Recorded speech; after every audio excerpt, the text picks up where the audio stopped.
One thing that is important to me is to bring people from different cultures together. So I actually work to provide an ethnic studies curriculum at our school to connect students from different backgrounds, different races, and different cultures. So I thought it was a very good way to get to know each other better and respect each other more. Every neighborhood needs a powerhouse. You need somebody that cares enough about that neighborhood to be willing to go with any group coming through to fight for that neighborhood. My friends right now, they're like in gangs, things like doing drugs, and I'm here playing soccer. People are actually starting to talk to each other again, and it all boils back to that.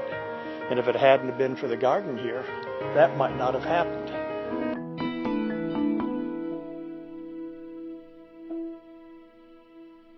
Here at Villa Cesar Chavez, there's a coach. His name is Jesus Ocampos, and I know kids that grew up playing soccer with Jesus and really look up to him for guidance, and they see him as a leadership figure, but also as kind of a parental figure, and I think that's very important for a lot of the youth here. In another way, like, he's another father for me, because like, I see him every day. I go to his house, I talk to him. I found that when I volunteer, if I talk to people like over at the senior building, some of them know me, some don't, but you tell your friend, I'll tell my friend, and so on. And they all come out and volunteer, and they find out volunteering is not so bad after all. You don't always have to get a paycheck. It's really a glorifying feeling of just being able to do something, and you feel good behind it. If it were up to me, I would love to see a Betty on every block. A garden is sort of a neutral spot. No particular person owns this property, so it's safe to come here to communicate. Because of that, like I say, it's the flowers, the vegetables, the neighborhood, it's been growing. We used to be considered in the ghetto. This used to be a really, really bad neighborhood. It used to be violent and crime. We all got together, we stopped it. It seems so small, but yet it's so large when you empower people with information and skills, and NeighborWorks does that. The trainings that they offer, that's what allows everyday person to step it up and make that big impact.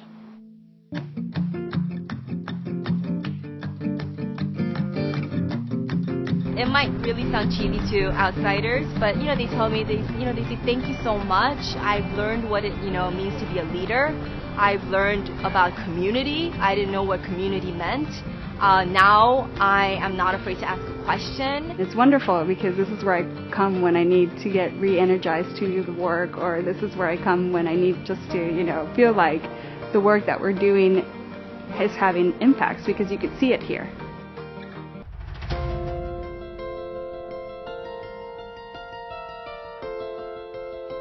The revitalization piece, the community engagement piece, when we go out and talk to people, that is how we bring our people into the rest of our programs.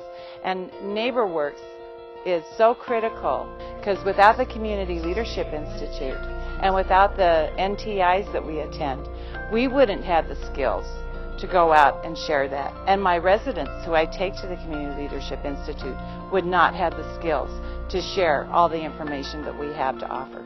NeighborWorks history is really about starting with resident engagement, right? Our roots going back to Dorothy Richardson, about somebody kind of trying to take back their community. So building on that, I think NeighborWorks always wants to make sure that the residents have the skills and resources that they can kind of be on an equal playing field with the other power structures that might be in the community. And as we continue to do that in areas across the country, hopefully we have more impact. Residents' involvement, resident engagement is really the linchpin of making our community strong and prosper. And I think NeighborWorks has really been able to help Asian Americans equality to do that. Ultimately, whether you live in Los Angeles, whether you live in Deadwood, South Dakota, your needs are the same. You still need to have a relationship in your community and with others in your community. You need to be able to share what you know with others and learn from others and just have a sense of belonging. To me, that's what it's all about. I help you, you help me, we help each other.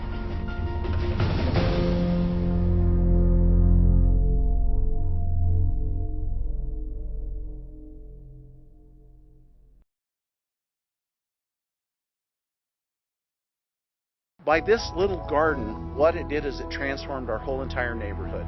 Our numbers of arrests, our numbers for disturbances, they're down in this community, and now we can actually go and do this kind of work in other neighborhoods to make our city a better place. And I think that's really what NeighborWorks is about. It's about, making sure that folks understand the need, but trying to help them see why it's in everyone's interest for our communities to be stronger, for people to have a decent place to live, that actually, raises everyone's prospects in life.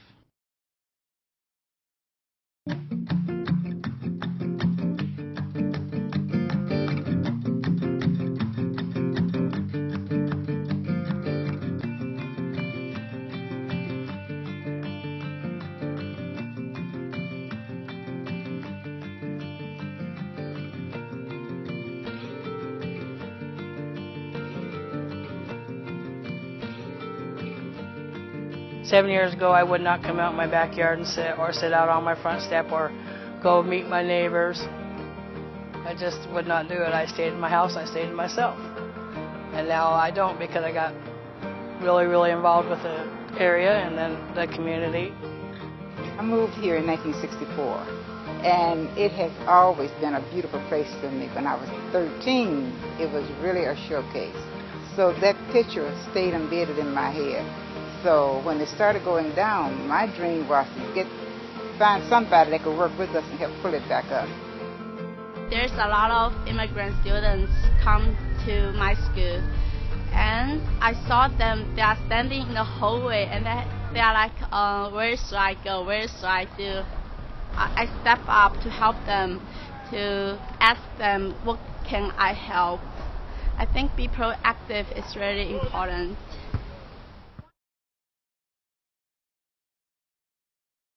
A lot of people here are immigrants, and I feel it's very important for us as youths to help them out because they're struggling, and we know what problems they have in their lives.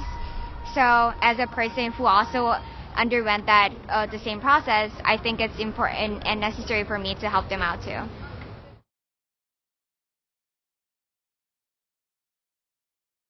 Having residents engaged works twofold. One, they become engaged and we find them, and then we work with them on whatever projects they're working on.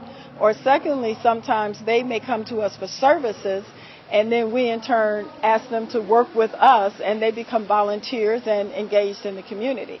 So it works both ways, and it's really important to do this kind of work. You can't do it in a vacuum. You cannot do it without the residents. The community would just be bricks and mortar.